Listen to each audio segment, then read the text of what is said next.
this is exciting. We've done quite a few webinars on our fund. If this is your first webinar, please know that we are saving the details of the fund till the end. But if you go to growdevelopments.com, we have all of our recorded webinars there, and you can get all of the information on the fund. Just, I would say, go to the most recent one and it will go over that. But today, we just wanted to share with you the recent acquisitions that are really exciting, and just, there's so much misinformation out there about what's going on in the real estate market. So I think one of the biggest advantages of being a part of the Real Wealth Network is you get to hear from boots on the street, from real investors who are in it day in, day out, and can tell you what's truly going on versus the headlines. And I can tell you, usually the headlines are incorrect, partly because it's outdated information, outdated data. Data is past, right? And our teams, boots on the street, are very much in it. And Leah, for those of you who don't know her, Leah and Michael Slaughter they own a property management company in the Dallas area. They are investors themselves, and they help our members at Real Wealth acquire property. So if you haven't yet, be sure to register at realwealth.com to get all of Leah and Michael's information if you want to acquire properties outside the fund, just on your own. But if you want more information on the fund, you would get that at growdevelopments.com. Be sure to register there as well, because I know some of you just came straight from social media and maybe don't have all that data and information. But today we're just going to talk about the latest acquisitions, because I just think it's so fun. So this is the fund. It's still open for investment. We opened the fund last fall. It's open until November. It is a closed fund, meaning that it's open for a series of months and then closed for investment. And the specific reason, just one of the reasons we do that is because it's easier on the bookkeeping, for one, but also the open-ended funds where they're evergreen and people can leave and people can come. Those have I don't want to say that the majority are Ponzi schemes, but it's easier to be a Ponzi scheme if the whole definition is new investor money takes out the old investor money. So if you have a closed fund, that just simply can't happen. So I just think for security reasons, I prefer it this way, but it is open for investment until November, and then it's closed. Let's see. So today we're going to be talking about our fund. I want to make sure you know this is not a solicitation. It is not an offer to purchase securities. We're just giving you an update. We're going to tell you a little bit about the amazing things happening in the Dallas area. We are going to go over the ins and outs of the fund, but if you want to really get the full presentation and the offer, you get that at growdevelopments.com. There's this little tiny thing on the page that says documents. You have to search for it, but it's there, and that's where you download the documents. Okay, and this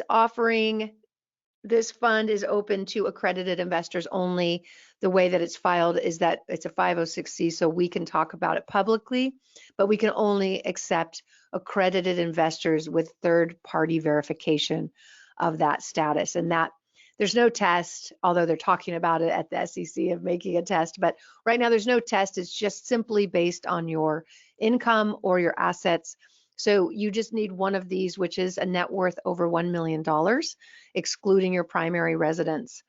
And so that's one way to qualify.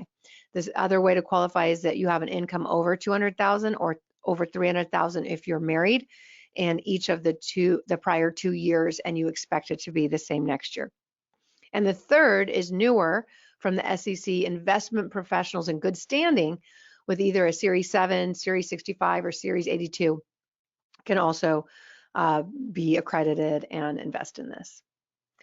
So far, there are 21 properties closed, 24 single family, 1 multifamily. Yeah, we actually just closed 3. So we're now at 25. So I executed 2 more today as well. So these numbers have gone up just a little bit. We're moving quickly. Leah is having a lot of fun. She texts me on a regular basis, we got another one. It's another great deal. I can't believe it. Speaking of which, you'll So- have 2 emails tonight. Yeah, go check your inbox. Look what we just got. Okay, so oh, the website is outdated. Thank you. Yes, Leah just said that. Please update the website. It's going to be hard to keep up with that because it's growing consistently.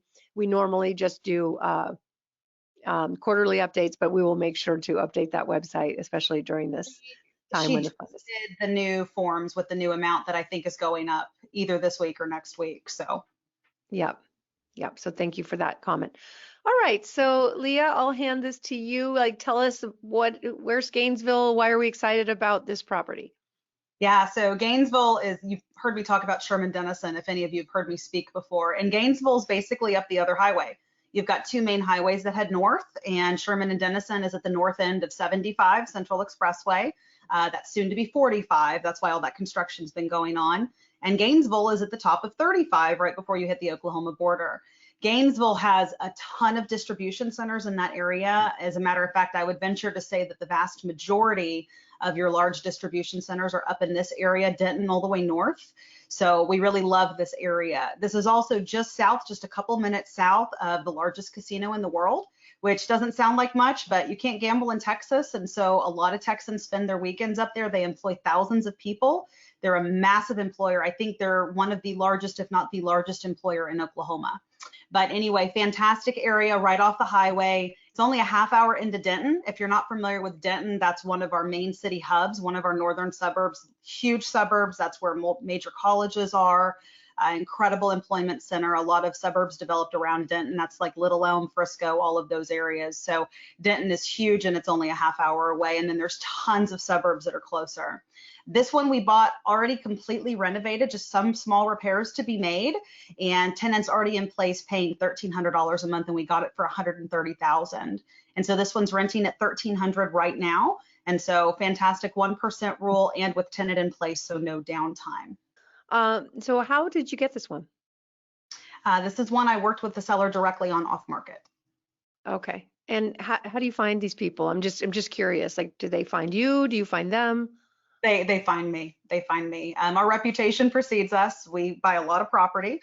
Of course, those of you who know me know that I've been buying at this volume for a while, and we've stopped buying at this volume to fill the fund. And so we've actually taken a break from acquisitions while we fill the fund.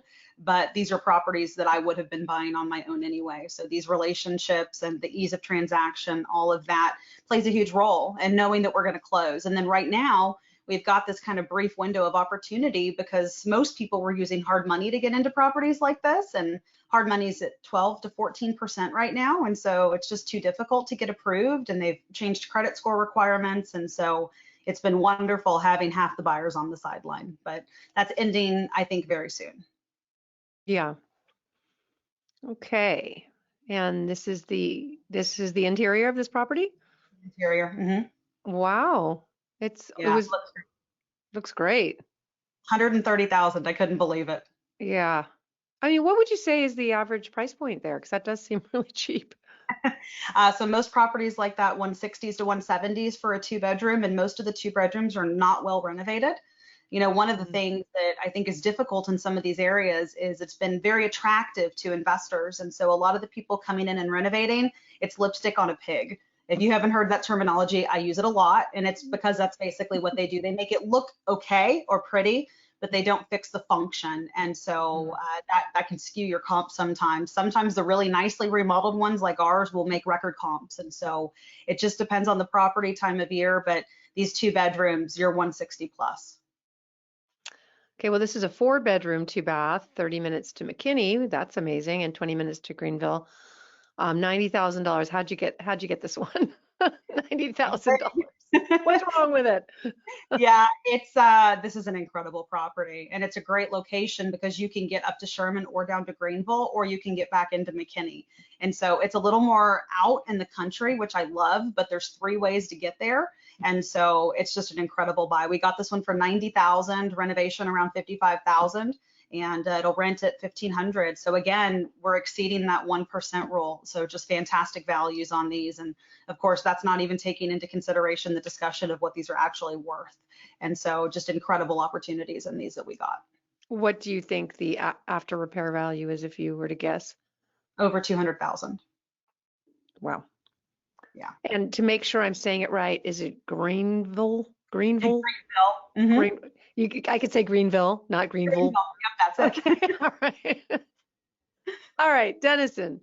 These are probably the slam dunk of the century. So this is a pair of properties. They're not on the same lot, so I don't want to misconstrue that this is a package of two.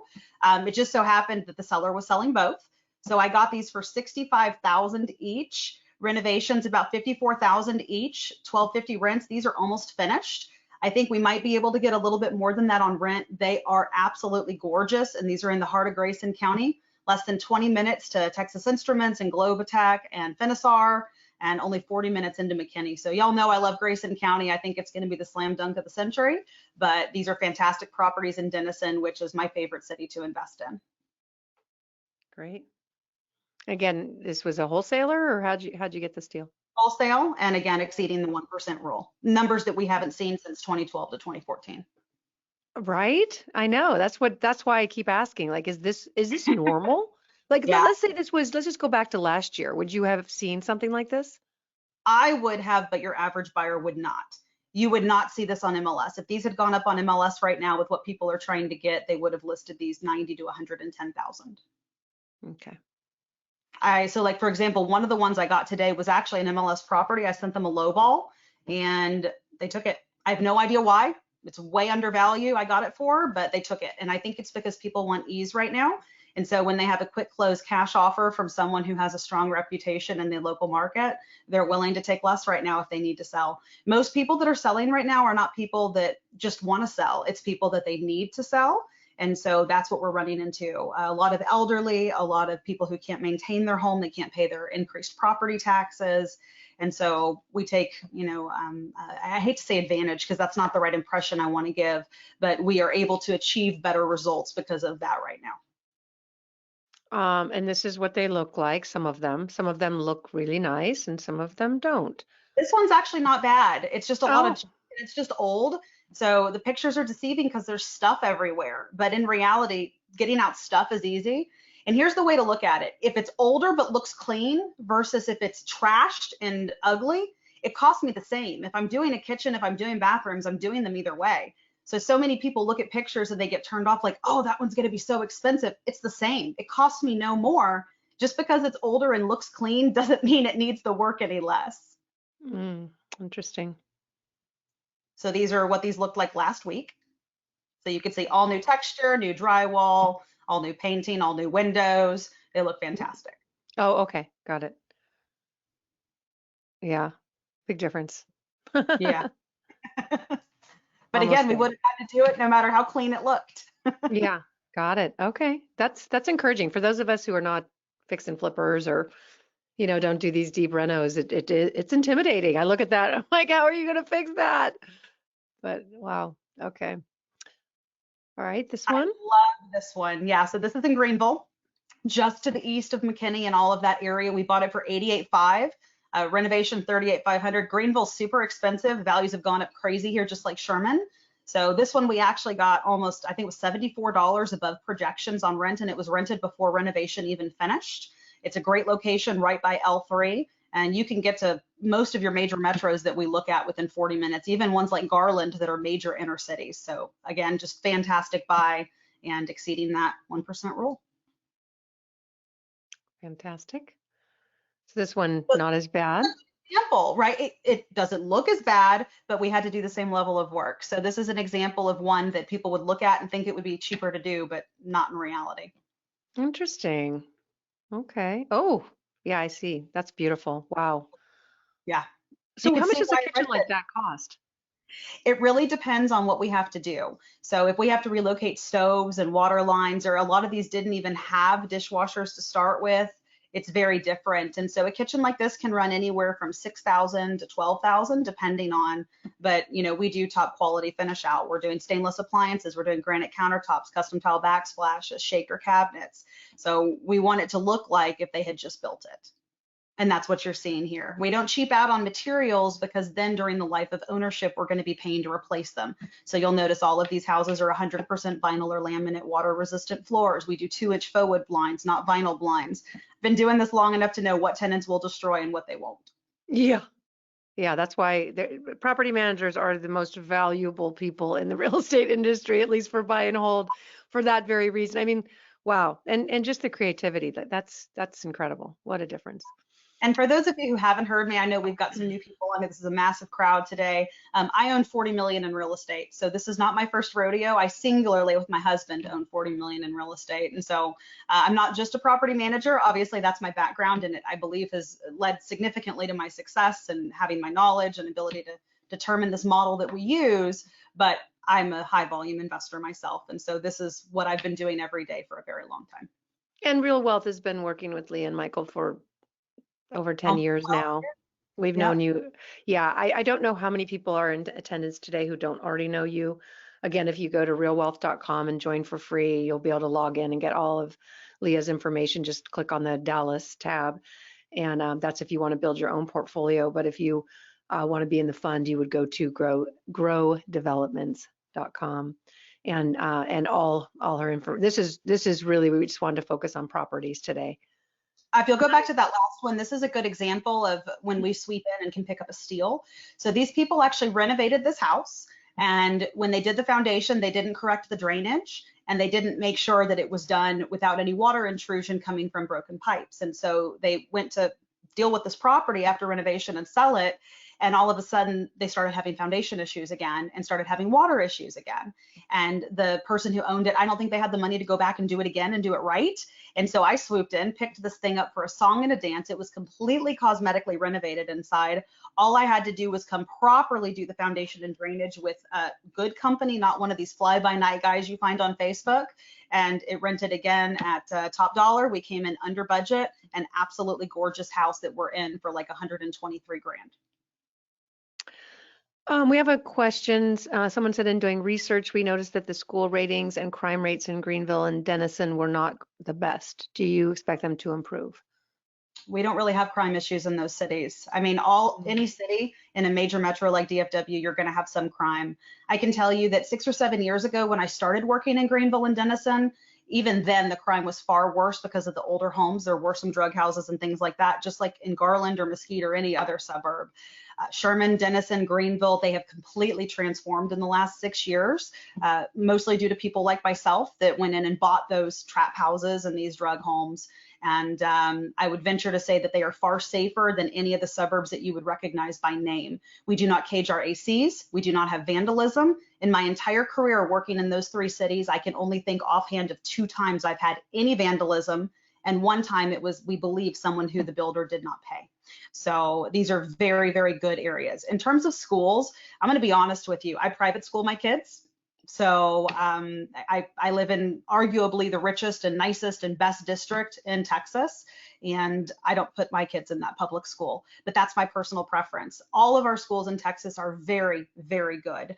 Sherman, for example, just built an incredible new high school with STEAM and tech that's partnering with Texas Instruments and all these employers. These schools are great. But for someone who's looking for top test scores and those things, you're not going to get that in a Texas public school. They build these massive schools, like Allen's a great example. They only build one high school because they want sports to be the best, and that is the focus. And if you want the truth, go look it up. Allen is one of the biggest controversies because they need 3 high schools and they won't do it because they now have the pick of the best athletes. They win in everything. That's hilarious. Texas is football. And so in reality, people who really want their kids to get an amazing education, if they can afford private school, they will do it. We have a huge homeschool movement here, but none of our schools are bad. And we as agent, so if I were talking to you as a real estate agent, I really can't even discuss schools with you. It's off limits for us. So the best thing that I can tell you is we do have great schools here. The ratings are just based on area. And it's comparable to any other school in the district unless you go in the rich area. So we don't have the Robin Hood effect here. If money is raised in a richer area, the money does not distribute to poorer areas. A lot of states have that Robin Hood law. We do not. So what that means is that your best schools are going to be in your richest area. I'm not here to say that that's right or wrong. That's just the fact of the matter in Texas.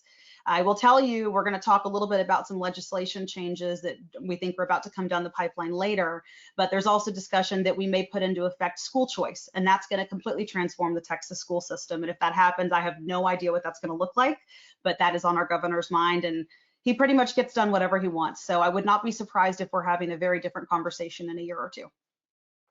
Interesting. So many changes happening.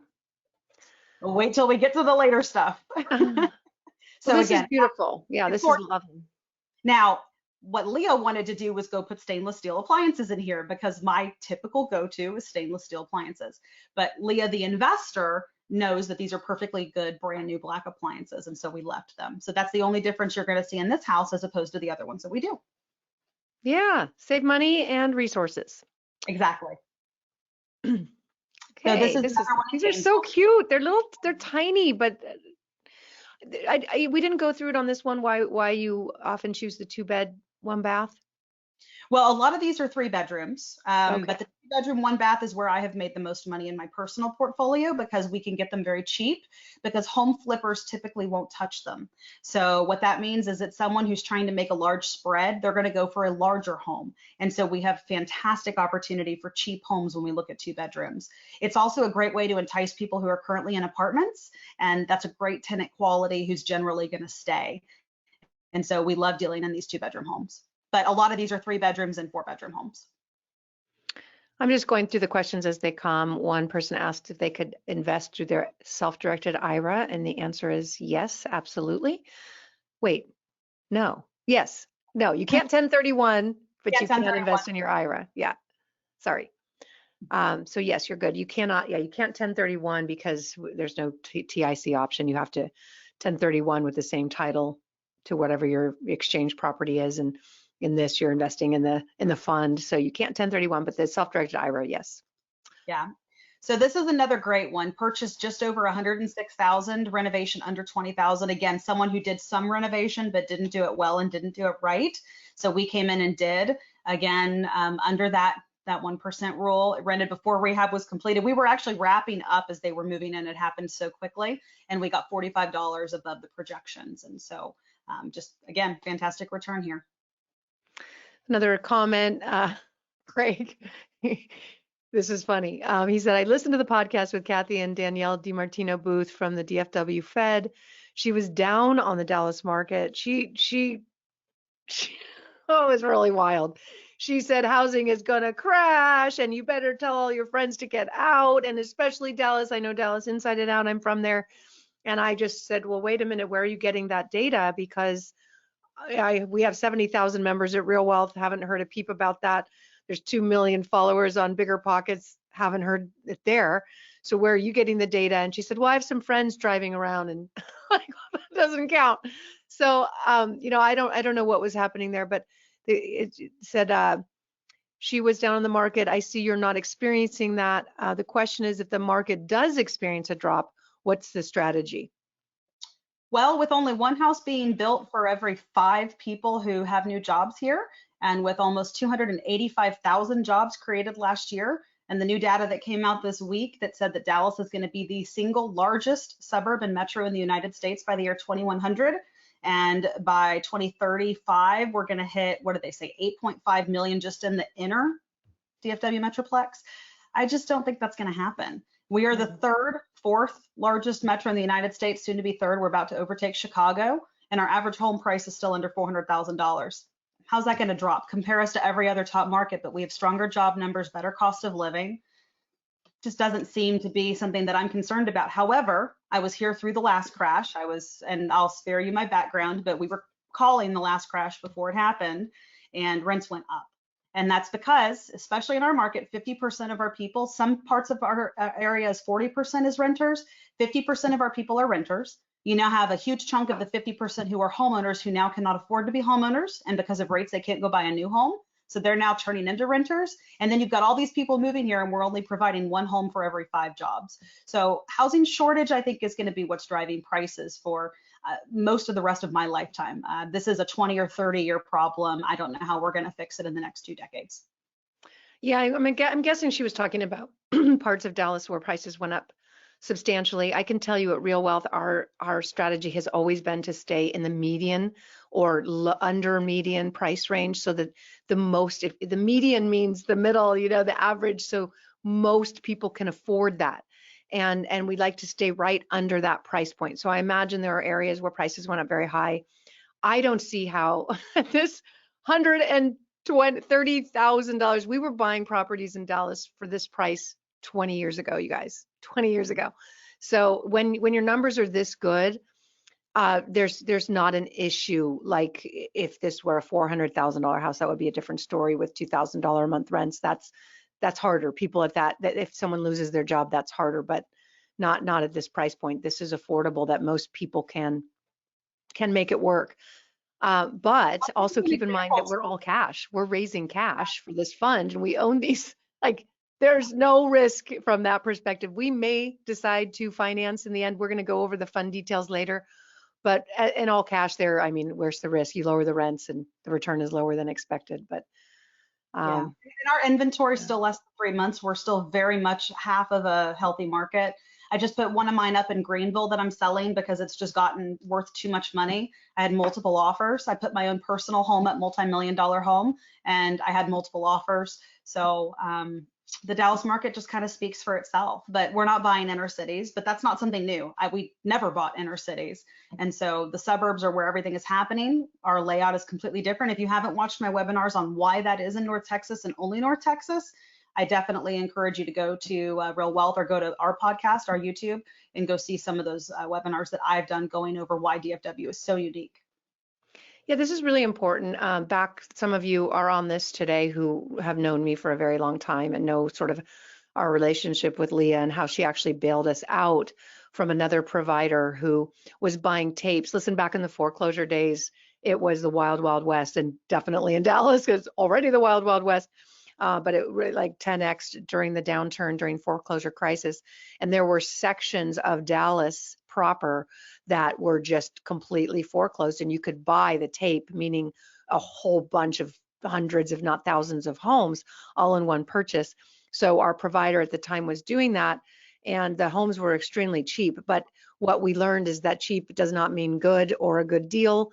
If they're in a high crime area where you can't keep the tenant safe, where you can't keep your property safe, we ended up the property manager imploded and Leah bailed out our people.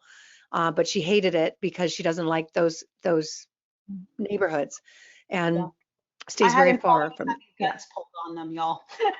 yeah, yeah. So she really knows which neighborhoods, thrived during the last downturn and which ones, it's just not worth it.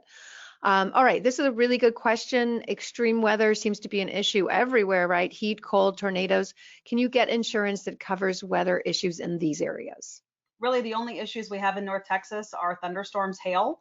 Occasionally, we'll have tornadoes. In my whole career, I've had a tornado affect our properties one time, and that's in 18 years. So it's extremely rare here in the city. If you get into northern Oklahoma or out east, it's more common. But that's why we have insurance. So the nice thing about where we are in North Texas is insurance will replace your roof when you have damage. When you live in areas like California and other places, your roof will actually age out of coverage. So when you need a new roof, you're paying cash for it. Very different here. We typically are replacing roofs about every 5 to 10 years with insurance claims. And so it's great insurance. And our average insurance policy is about $100 a month. And so very affordable here as well. Yeah, when some of those storms come, people are pretty stoked about the insurance because they get free stuff, free fences and roofs, and it's all I covered.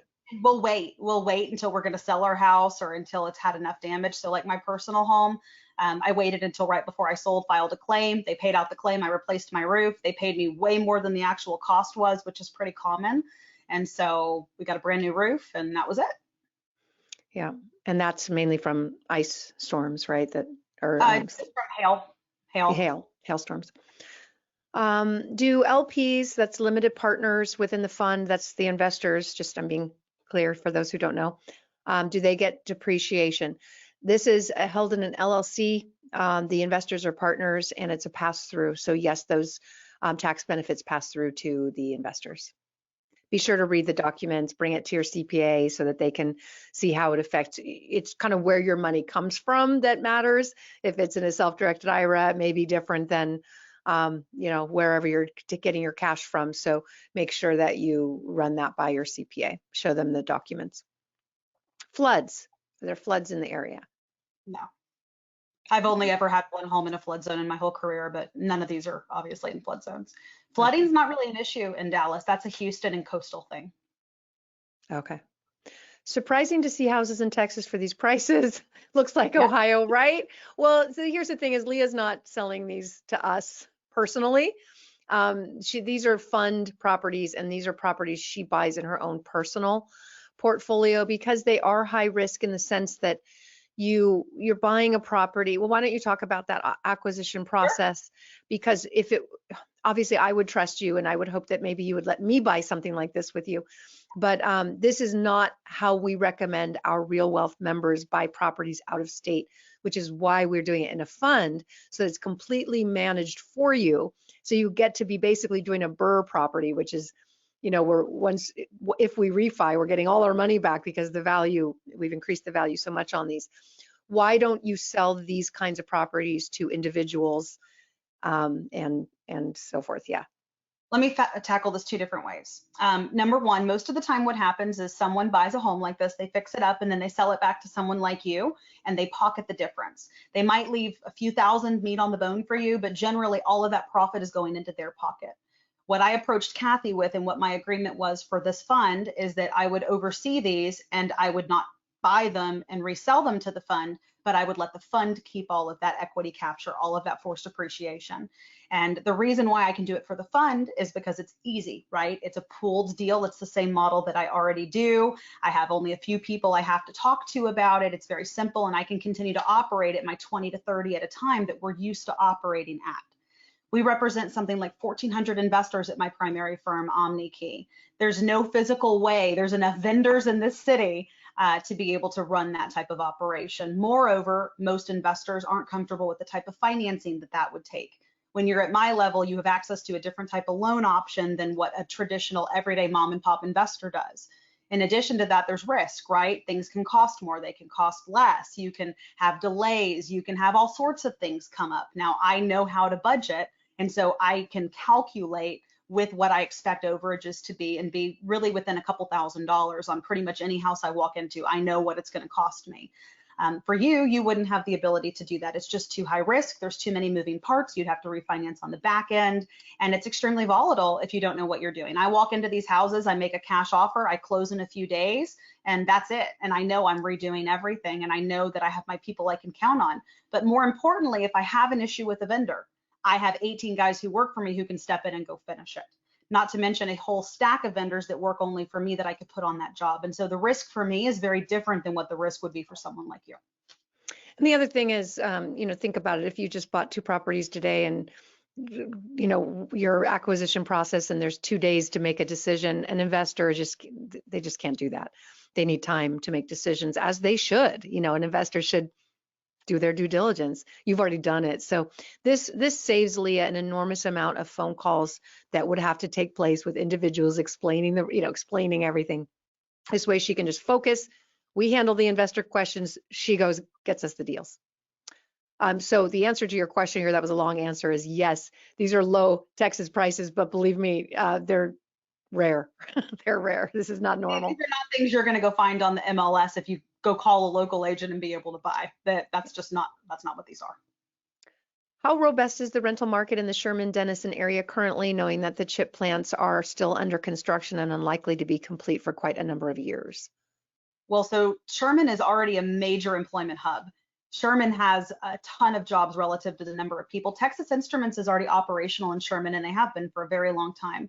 Tyson Foods, Finisar is already operational there. Texas Instruments is merely expanding. A lot of people don't realize that. Sherman is a major employment hub, not to mention drivable into McKinney in those areas. Sherman already has a massive housing shortage, and more people from my area are moving up there because you can go 30 minutes up the road and have a completely different lifestyle, spend a whole lot less. It's like little Mayberry. Denison and Sherman are the two cutest cities. Greenville's the same way. They have the real cute downtown district, shopping, restaurants, very much that community Mayberry feel. And so the housing need up there is astronomical. and they're pretty much out of infill lots. We're down to the last few. We're so desperate at this point that we're actually buying properties and selling the lots off that are attached to an existing home just so that we can have more lots to build on. So right now we're pretty much all community based, and the city doesn't like all this infill cheaper construction. They want really expensive homes, and so that's what's coming in. For those of you who have heard me speak before, I can stand here and tell you that as of today, I checked just a couple of days ago, the cheapest 3-bedroom, 2-bathroom, 1-car garage, single family home that I can find in the city of Sherman is $340,000. That is $100,000 more than what we were selling last year. Wow. That is the power of this area. And none of these new expansions in Globotech's new plant, we're not even going to start to see the benefit of that until 2025. And I've been told, and again, this is hearsay, so I can't say it as fact, but I have clients who are part of the construction crew at TI and involved in that.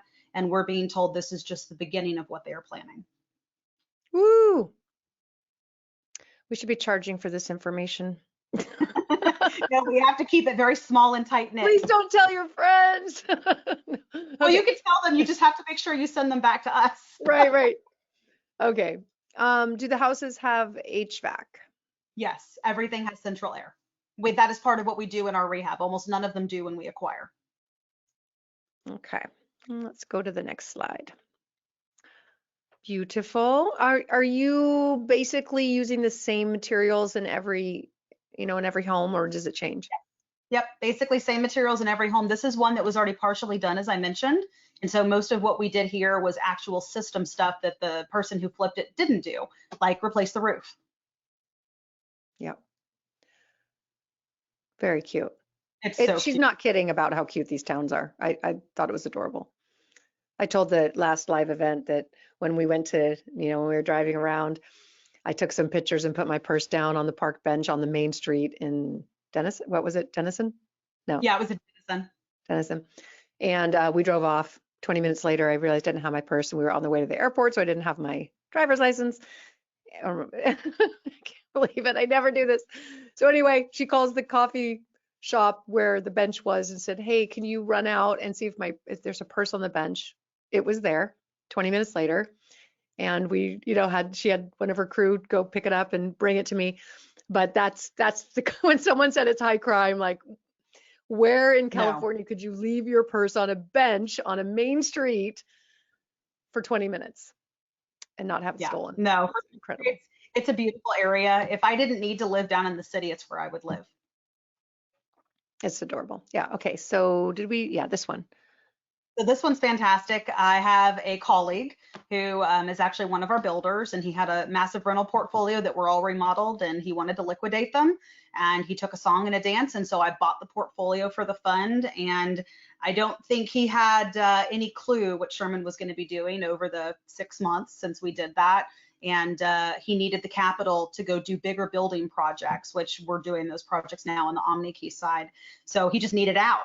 And so this was his path. So we picked up a package of a ton, almost a dozen renovated homes that were incredible values that needed almost nothing. So this is an example of that. This is a $154,800 purchase, renovated for about $5,000. And I believe most of that was actually taken from tenant deposit. So the fund got reimbursed for a lot of that, and rented for $90 above what I projected. It rented immediately, and it's less than 3 miles to all of the development happening in Sherman right now, and only a half hour into McKinney. So, I mean, just fantastic.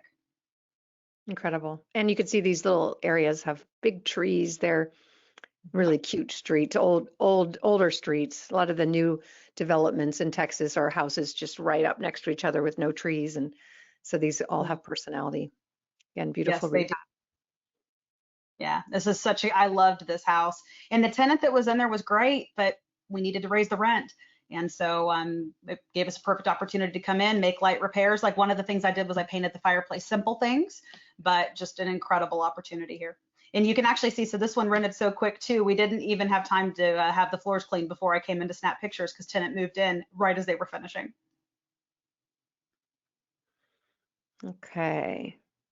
So again, if anybody needs to leave, I know we're 42 minutes into this. Just you can find this recorded webinar at growdevelopments.com. We will post it there. Plus all the webinars that we've done that go really in detail into the fund, and the documents will be there too. Here's a duplex. This is probably the best deal we've done so far. This is part of that package. The entire duplex renovated already for $220,500.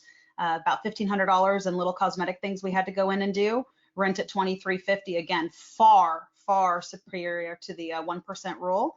And 4 miles to TI, Globotech, all of that. And again, 30 minutes into McKinney. Incredible property. Sorry. Oh, you're. Yeah, someone said they're having trouble seeing the photos. It may just be you, because if anyone's having trouble, let me know, but I think it might just be you. Sorry. Okay.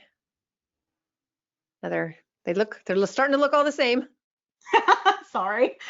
If it works, Great. it works. Hey, it's better. I love that. Then you know which materials you need to replace it. Okay, so now we're going to get more into what's going on in the area. A lot of you have heard this, but there's some new news. Every single week there's something exciting going on. It's insane. It's my favorite type of investing, is getting somewhere before, like you said, the locals even know. They're not following it the way we are. But anyway, so tell us what the star is, and the light green and the dark green and the red. So the red areas are the areas I will not invest in. The dark green are areas we will, only if the numbers make sense, because it's very expensive areas. And then the light green is our preferred area, and the star is where Grayson County in this area we're talking about here is. Perfect. All right, so this is huge news, breaking news. What's going on? So long story short, our governor has made a commitment that he wants to eliminate property taxes completely. And so he's been working with the House and the Senate in Texas to figure out how to start that process. We have a record surplus big enough to run most countries. And that, of course, is because we have just an incredible state and economic system here, very business friendly climate. And so this deal, they finally reached a deal on, which I've been talking about this for a while. We knew there was going to be a deal. We just didn't know what the final terms were going to be. The things that matter to us as investors is that franchise taxes are going to be reducing. That's going to be a huge part of this package. They're increasing the homestead exemption for people who own their home.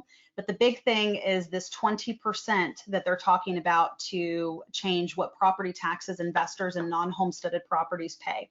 So there's going to be a circuit breaker for homes that are valued under $5 million, and it's going to be a 20% benefit. Now, what we don't know is, are they just capping how much they can raise us? Or they are also going to be discounts? It appears there may be property tax reductions that are going to be used with this money to buy down property taxes.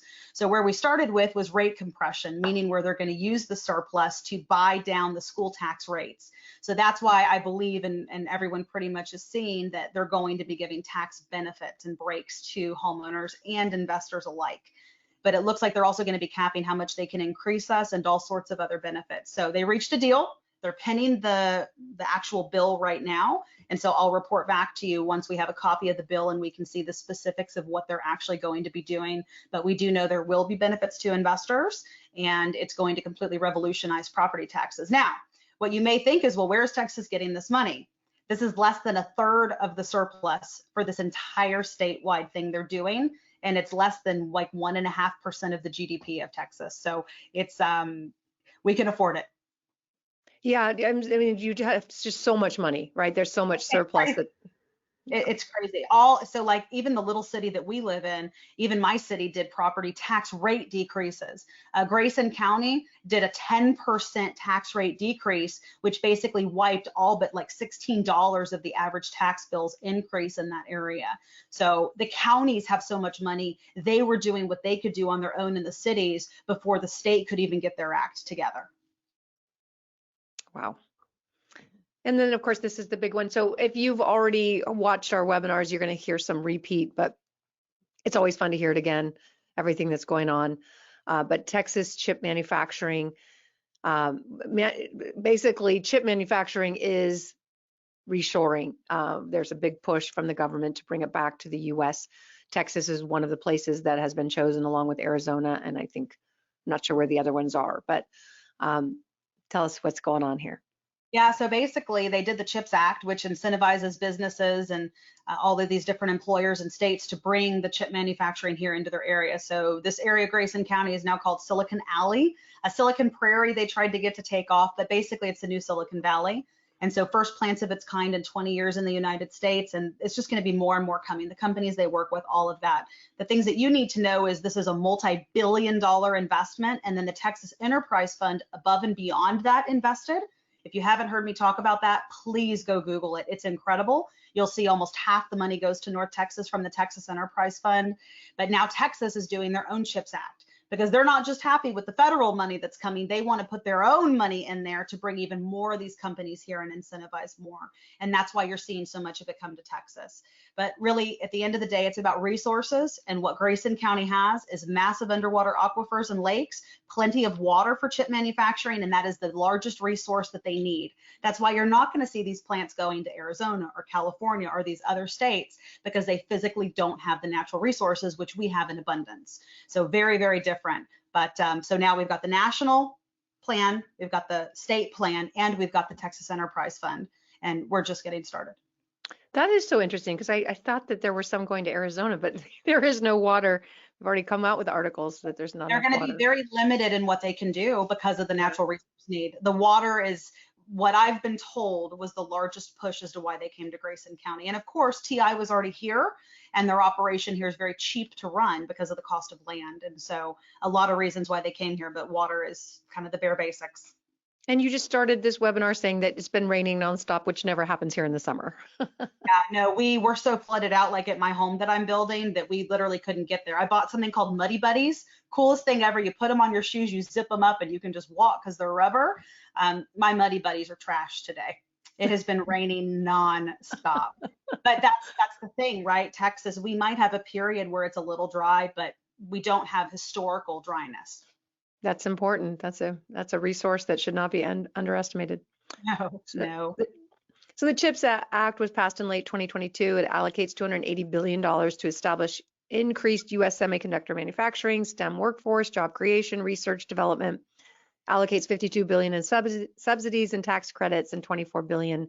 These are B words for new chip manufacturing. Additionally, $100 billion given to 3 agencies over the next 60 months. So But that's that's not enough for Texas. They decided they needed more. Yeah, so this is our own CHIPS Act that we've been working on, and it's the one thing I will say about our governor, love him or hate him, he is very pro-Texas, and he is thinking not a year ahead or just his campaign, he's thinking decades ahead. And that type of forward thinking is what has gotten Texas where it is, and that's the type of lawmakers that we do attract and elect. Great. Love them or hate them, it's pro jobs and it's working. So Yep. I gotta say, come on, you're stealing all of our tech companies and now you're stealing our name, just taking the V out. I think Silicon Prairie was the right way. Silicon Alley, come on, you won't even know it. Anyway, okay. Silicon Alley it is. All right. What's 2.2 billion has been spent on the initial phase at Texas Instruments for the Sherman Semiconductor Campus. Remember, these are like California jobs coming to Texas, but we're buying houses for $100,000. I mean, Well, and I want you to remember, so 49.27% of the incoming jobs pay more than $150,000 a year. And that is a North Texas wide statistic, not just this area. Less than 17% of the jobs pay less than $75,000 a year. In California, that may not sound like a lot. For North Texas, that's massive, massive incomes.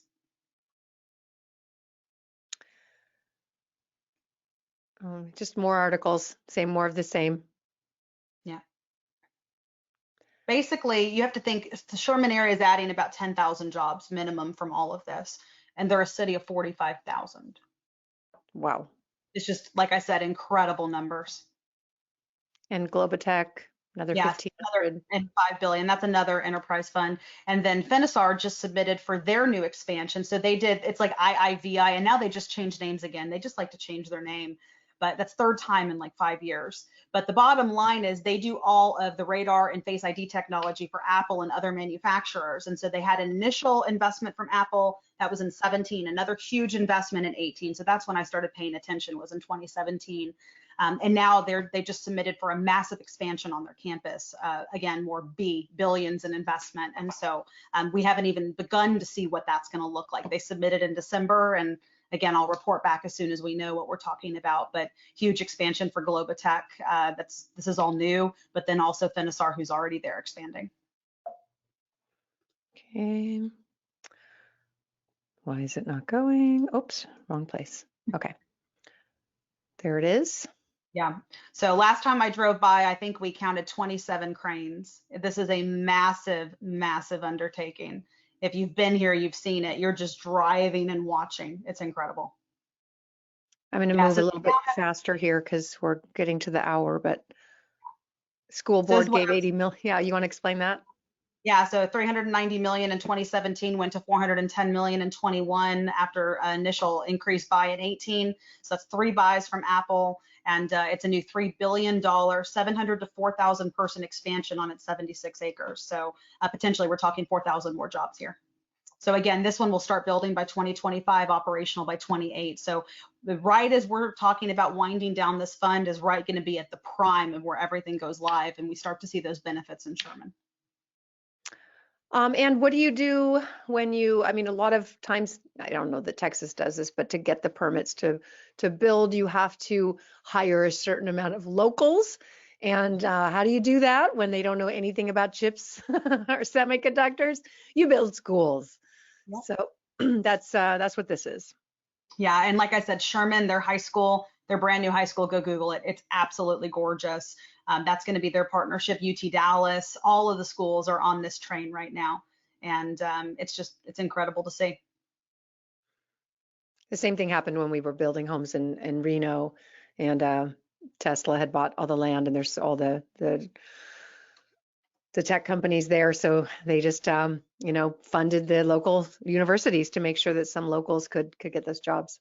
Exactly. Okay, Sherman High. This is what the schools look like in Texas. It's crazy. They're like nicer than any corporate building. Kids go to college and they're underwhelmed. Yeah, yeah. Yeah.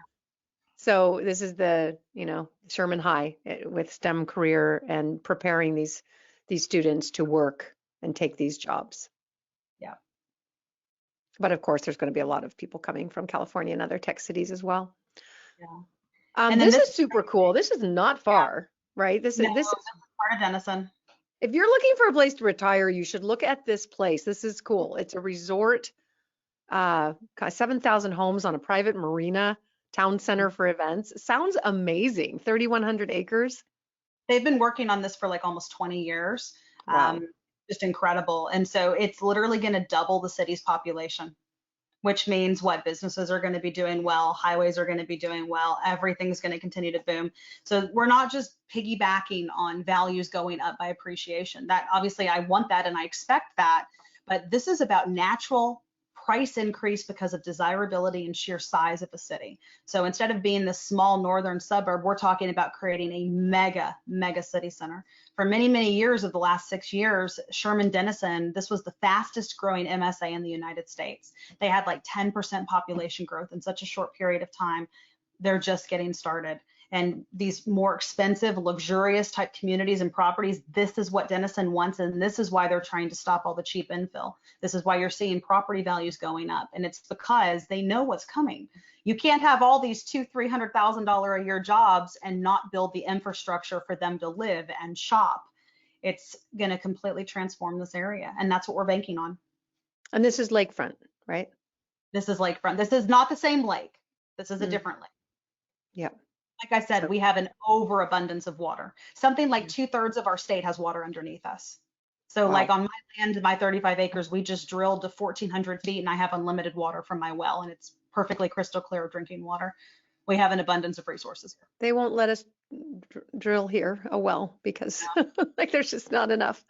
All right, Sherman's Semiconductor Hub attracts massive land buy for home development. So yeah, just more and more development happening in the area. I thought Leah was crazy when she first introduced this area. I'm like, no one's going to live out there, Leah. What are you talking about? But this was years ago, and I wish I'd listened sooner. I know a lot of our members did and followed you.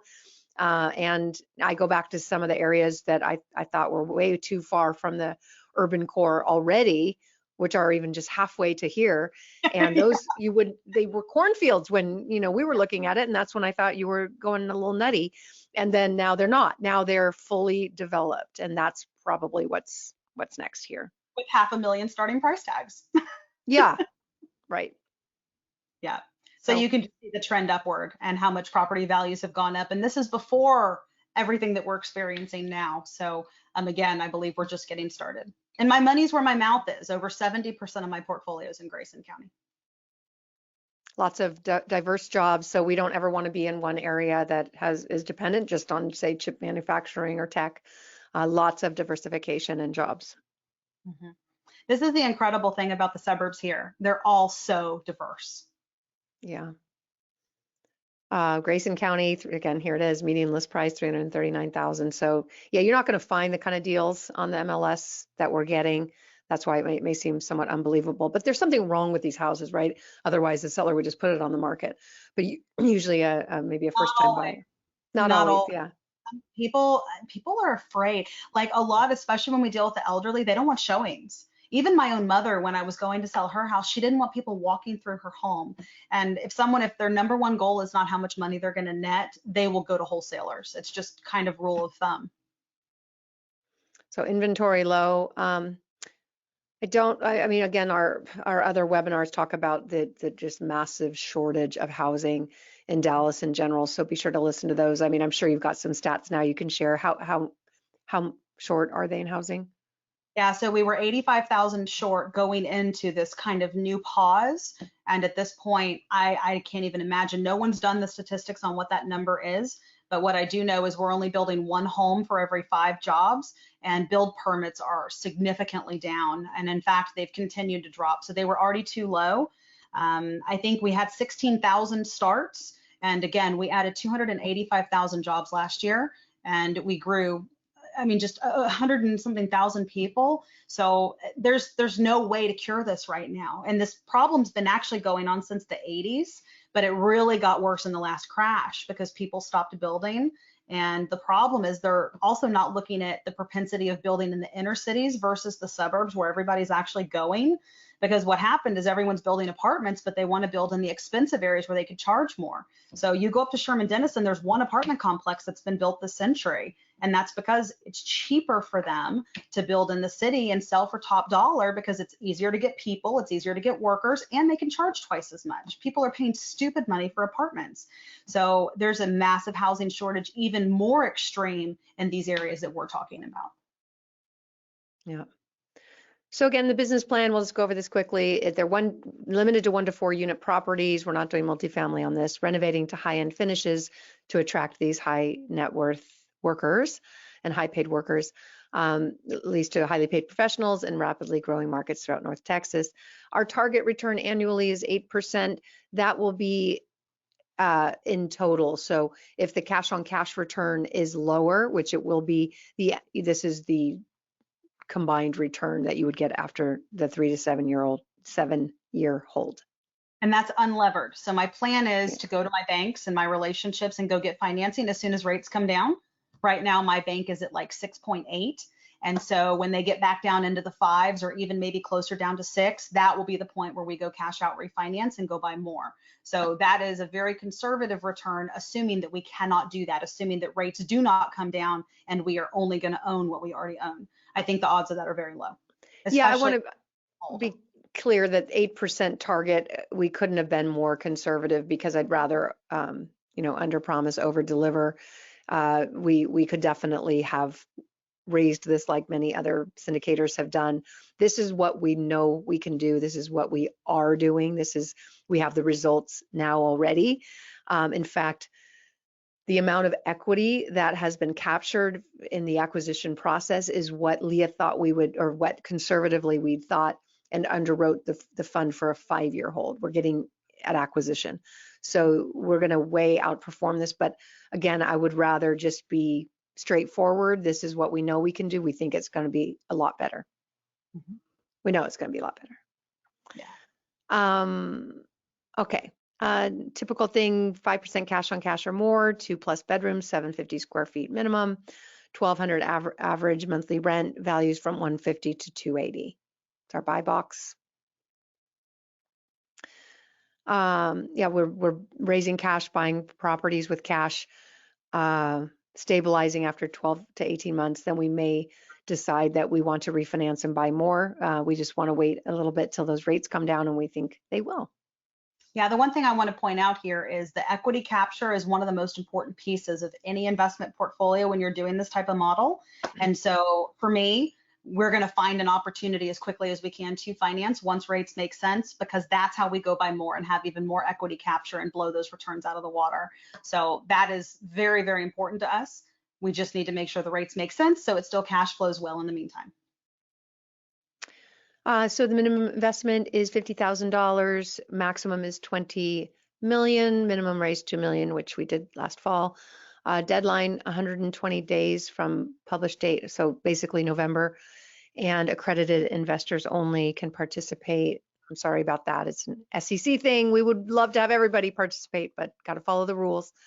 Distributions, first money out is equal to 100% of your capital. So all the cash flow, everything, all the money that comes, all the profits go directly to investors 100% until your capital is returned.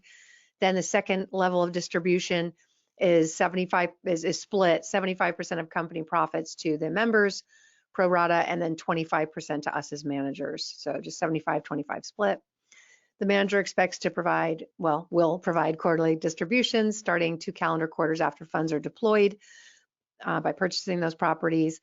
And to give preference for those who put their money in November, each investor that comes in shares in profits after you've been a member for 2 calendar quarters. So you don't get the returns right away, but that doesn't change the fact that we're still targeting that 8% return annualized, which again, we think we will do better than. But all those details are in the operating agreement, which you would find growdevelopments.com. Just look for the little where it says documents. We do have fees, asset management fee of 1.5%. It's pretty basic. Acquisition fee is high, it's 4%. We did this because we were trying to figure out how to compensate Leah and her team on all the work they're doing on the renovation. So we thought the easiest way, instead of a flat fee, would just be 4% of acquisition, which is really going to management for the basically being the renovation team. Yeah, so think about it this way. Most of the time you charge like 20% to oversee, say, that $50,000 rehab. So that'd be like $10,000. And that's before all the extra expenses. And in this case, it's a few thousand. So it's a much easier way to metric it and make sure that the fund keeps that equity. Yeah, let's see, disposition fee of 1.5%, refinance fee of 1%. If we do that, guarantor gets 2%. That's normal for going through the process of getting that loan and guaranteeing it. Marketing platform fee of $25,250 per subscriber, and the manager will again receive 25% of the profits. Again, we went over that 75-25, 75 to the investor. In the timeline, we 3 to 9 months to raise the capital, stabilization 12 to 18 months, meaning buying, renovating, getting them rented.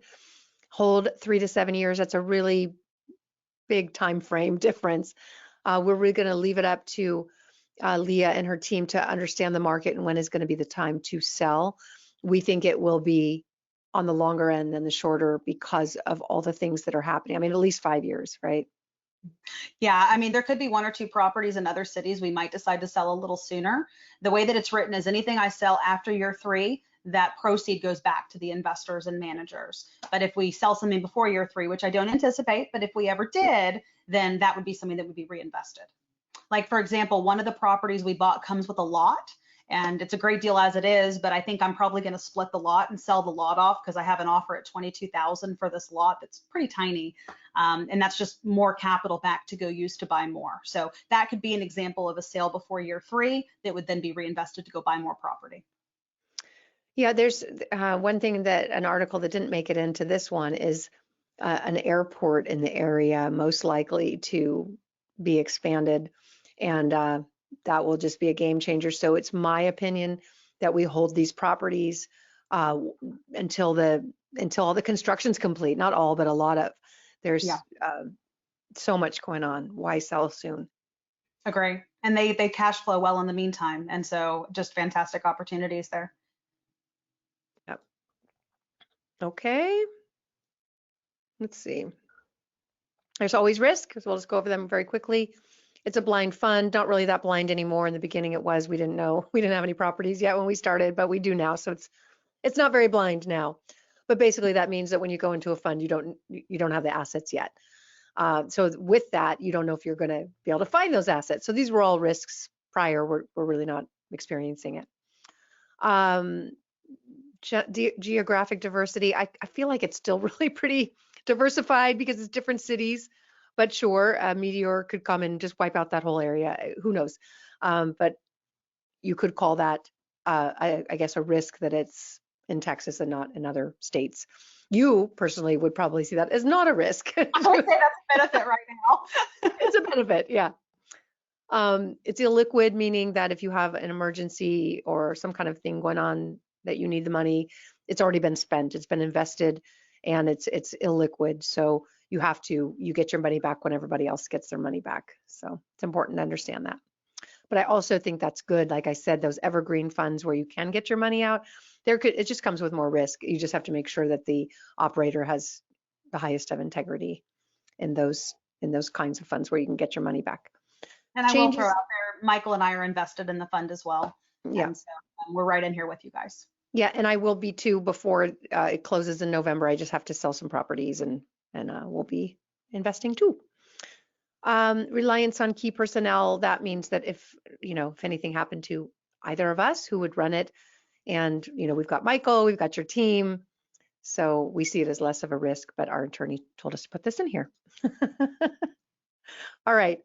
Reporting will be sharing information like we are today, the key information about assets under management, locations, status of development, audited financials are expensive. Our fund is just not big enough for that, and it's not required on this fund. So, but you'll still get the financial statements, information reasonably necessary for the preparation of income tax returns annually, including K-1s.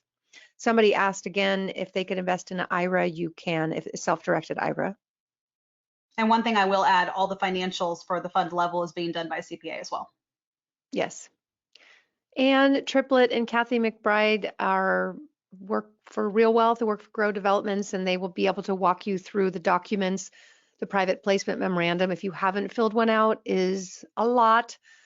Subscription agreement and the operating agreement, you might have questions. They can help you with that. And they've been with Real Wealth for over a decade, so you probably already know who they are if you've been a member. All instructions are on the investor portal, but you can send your questions to Ann or KMAC. KMAC is, so, two Kathys is confusing. So she went with KMAC. Syndications at crowdevelopments.com.